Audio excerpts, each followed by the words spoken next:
یہ کتاب ہے، اس کا نام ہے حکایات اولیاء، یعنی کہ ولیوں کی حکایت ہے۔ یہ کون؟ دیوبند کے سب مولویوں کے اس میں تذکرے لکھے ہوئے ہیں۔ کس کے لکھے ہوئے ہیں؟ دیوبند مولویوں کے۔ اب اس کے مصنف ہیں مولوی اشرف علی تھانوی، شائع کرنے والے کتب خانہ نعیمیہ دیوبند، صفحہ نمبر 307، حکایت نمبر 305 ہے، صفحہ نمبر 307، حکایت نمبر حضرت والد ماجد حافظ محمد عامر صاحب محمد مولانا حبیب اللہ صاحب نے فلاں فلاں کہ ایک دفعہ گنگوی خان کا مجمع جماعت حضرت مولانا رشید احمد گنگوی مولانا قاسم نانوتوی دونوں کے مرید اور شاگرد جمع تھے، اور یہ دونوں حضرات بھی مجمع میں تشریف فرماتے۔ اتنے میں حضرت مولانا رشید احمد گنگوی نے محمد احمد لہجے میں مولانا نانوتوی سے فرمایا کہ میاں ذرا لیٹ جاؤ۔ مولانا نانوتوی کو شرما سے گئے، لیکن حضرت مولانا گنگوئی نے بہت اصرار فرمایا تو ادب کے ساتھ چارپائی پر لیٹ گئے۔ پھر مولانا گنگوئی بھی اسی چارپائی پر لیٹ کر مولانا نانوتوی کی طرف گروٹ لیتے ہوئے اپنا ہاتھ ان کے سینے پر رکھ دیا، جیسا کوئی عاشق شادی کو اپنے قلب کو تسکین دیتا ہے۔ مولانا نانوتوی ہرچند فرماتے رہے، میاں کیا کر رہے ہو، لوگ کیا کہیں گے؟ تو حضرت نے فرمایا کہیں تو کہنے دو۔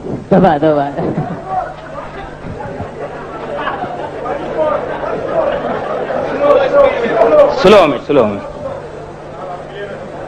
ایک دفعہ دھیمی گتی کے سماچار سن لو۔ ایک دفعہ گنگو کی خانقاہ میں مجمع جمع تھا۔ حضرت مولانا رشید احمد گنگوہی اور مولانا قاسم نانوتوی دونوں کے مرید اور شاگرد جمع تھے، اور یہ دونوں حضرات بھی مجمع میں تشریف فرما تھے۔ ماحول دیکھ لیا، شاگرد بھی ہیں اور استاد بھی ہیں، مرید بھی ہیں، اور یہ دونوں حضرت بھی۔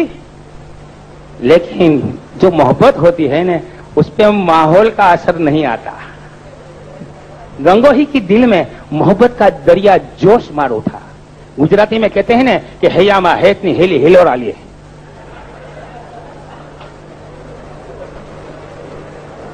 اب بڑا مجمع ہے، بے شرمی کی حد تو دیکھو۔ سرکار دو عالم صلی اللہ علیہ وسلم نے فرمایا ہے کہ اذا لم تستحی فاصنع ما شئت، اگر تو شرم نہیں کرتا تو جو آئے وہ کر۔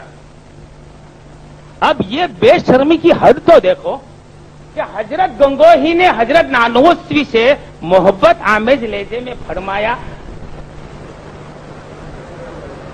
میاں ذرا لیٹ جاؤ۔ کیوں؟ اب وہ تو وہی جانے۔ حضرت نانوتوی کو شرما سے گئے کہ ارے بھری مجلس میں میرا محبوب مجھے حکم کرتا ہے، محبت کا تقاضا تو یہی ہے کہ میرے محبوب کے حکم کی تعمیل کرو، لیکن وہاں مجبوری، مجمع ہے، مرید بھی ہیں، شاگرد بھی ہیں، کیا سوچیں گے؟ تو شرما گئے۔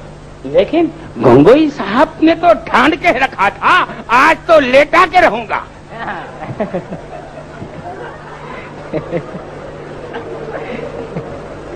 وہ کہتے ہیں کہ ندامت ہوئی حشر میں جن کے بدلے جوانی کی دو چار نادانیاں تھی۔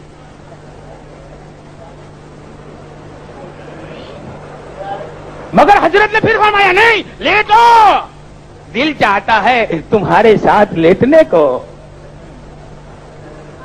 تو بہت ادب کے ساتھ لیٹ گئے۔ کتنا فرما بردار محبوب ہے کہ لیٹ تو گیا لیکن ادب کے ساتھ۔ یہاں ادب ہے، اور سرکار دو عالم صلی اللہ علیہ وسلم کی بارگاہ کے ادب کی بات آتی ہے تو کہتے ہیں کہ ادب کی کوئی ضرورت نہیں ہے، ان کی تعظیم ایسے کرو جیسے کہ بڑے بھائی جی کے بھائی کی تعظیم کرتے ہیں۔ نعوذ باللہ من ذلک۔ اور لیکن یہاں لواطت کرتے ہیں تو وہاں بھی ادب۔ ادب کے ساتھ چیت لیٹ گئے، پھر حضرت بھی اسی چارپائی پر لیٹ گئے، اور مولانا کی طرف کو کروٹ لے کر اپنا ہاتھ ان کے سینے پہ رکھ دیا، جیسے کوئی عاشق صادق اپنے قلب کو تسکین دیا کرتا ہے۔ وہ ایسی بات ہوئی نا کہ کب سے سلگ رہی ہے جوانی کی گرم رات، زلفیں بکھر کر میرے پہلو میں آئی ہے۔ وہ ایک رات آ کے جو مہمان ہو گئے، پورے تمام عمر کے ارمان ہو گئے۔ گنگوئی صاحب کے ارمان پورے ہو گئے۔ جب تک ملے نہ تھے تو جدائی کا تھا ملال، اب یہ ملال ہے کہ تمنا نکل گئی۔ تو لکھا ہے کہ جیسے کوئی عاشق صادق اپنے قلب کو تسکین دیا کرتا ہے، مولانا ہرچند فرماتے ہیں میاں کیا کر رہے ہو، یہ کیا کہیں گے؟ تو گنگوئی نے کہا لوگ کہیں تو کہنے دو۔ ایسے تو بے شرم تھے۔